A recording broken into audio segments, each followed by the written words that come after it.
Donc je m'appelle Mathieu Cielhomme, je vais avoir 30 ans au mois de mai. Je vais créer la première marque de bière biologique et sociale d'Île-de-France. L'histoire, c'est que j'ai fait une école de commerce, j'ai travaillé pendant 5 ans dans la finance, à la fois dans la banque et dans des grands groupes de grande consommation. Et est survenu un accident, c'est que mon père, qui était agriculteur en Seine-et-Marne, est décédé en 2009. Et il avait pour souhait qu'on sauvegarde l'exploitation et qu'on la développe.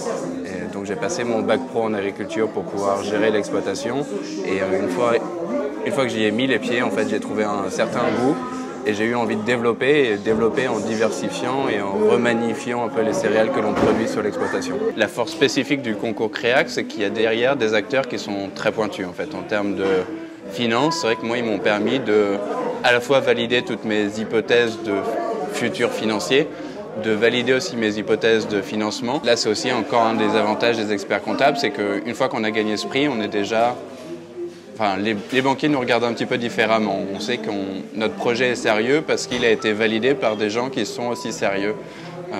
Donc les banquiers, une fois qu'on leur dit qu'on a gagné ce concours Créac, nous ouvrent déjà plus facilement la porte. Je reste en contact avec d'autres lauréats du concours et c'est vrai qu'ils m'apportent leur connaissance en communication, en marketing, leurs relations. Enfin, quand ils ont été listés dans certains magasins, ils ont déjà des contacts avec des commerciaux dans des grandes enseignes et que je peux utiliser aussi, des référentiels sur la négociation.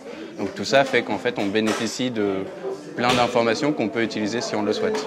J'ai la chance que la ferme soit à une demi-heure de Paris en train. Donc c'est de pouvoir faire visiter la brasserie aux gens, de leur expliquer tout le concept, c'est-à-dire que l'agriculture, la culture de l'orge et de la transformation qui se fait, de comment s'effectue la brasserie en elle-même, voilà, d'expliquer le concept du semi au demi, c'est-à-dire vraiment on plante l'orge et après on le boit.